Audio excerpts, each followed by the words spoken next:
Workers at Steamworks bathhouse in the city's gay village have formed a union in their workplace. They say they are the first unionized gay community business in Toronto. We're joined live now by Graeme. He's the union organizer for Steamworks bathhouse workers and also the lead clerk at Steamworks Baths. Good afternoon, Graeme. Hi there, how are you? I'm well, thank you. Tell me about the efforts to unionize at Steamworks bathhouse and why it was so important to you and your colleagues there. Yeah, I think that this is something that people have been talking about for a long time. The first time that the idea occurred to me was around 4 years ago over the Christmas holidays, my first year working at Steamworks. And I remember I was scheduled to work Christmas Day, midnight to 8 a.m. Then I planned to head home to Kitchener to see my family on Boxing Day. But the week beforehand, we got a new schedule to have me working it. So I looked up the Employment Standards Act, and it said that on a statutory holiday, if you have it, if it's not one of your regular days to work in a 24-hour business, you don't have to work it. So I told my manager, look, I'm really sorry, but I can't do it. And he got red in the face and boomed at me.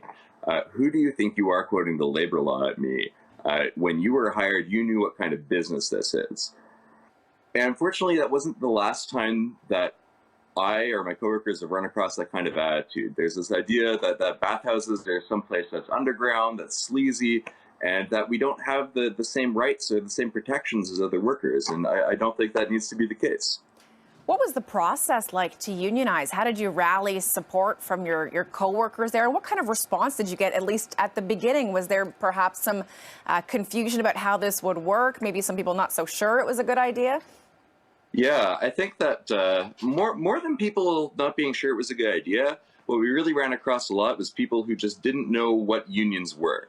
And I didn't really know much about the process myself when we got this started.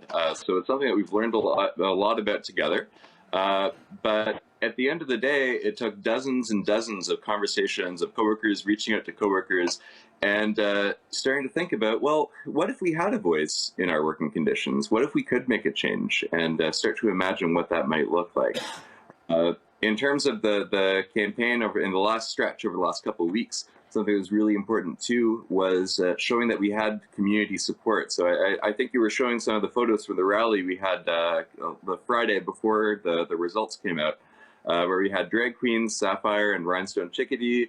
We had people from all different kinds of unions working in retail, working in government, and we had a lot of just members of the community, parents of kids who go to the Church Street Public School, regular customers who've known us for years, all showing up to show that they have our back just like we have theirs. And that sense that we're not just doing this on our own, that we're doing it as part of a broader community was something that I think really helped us push through the final stretch. And now you're the first unionized business, I guess, in the gay village. Graeme, appreciate your time, appreciate your efforts, and congratulations as well.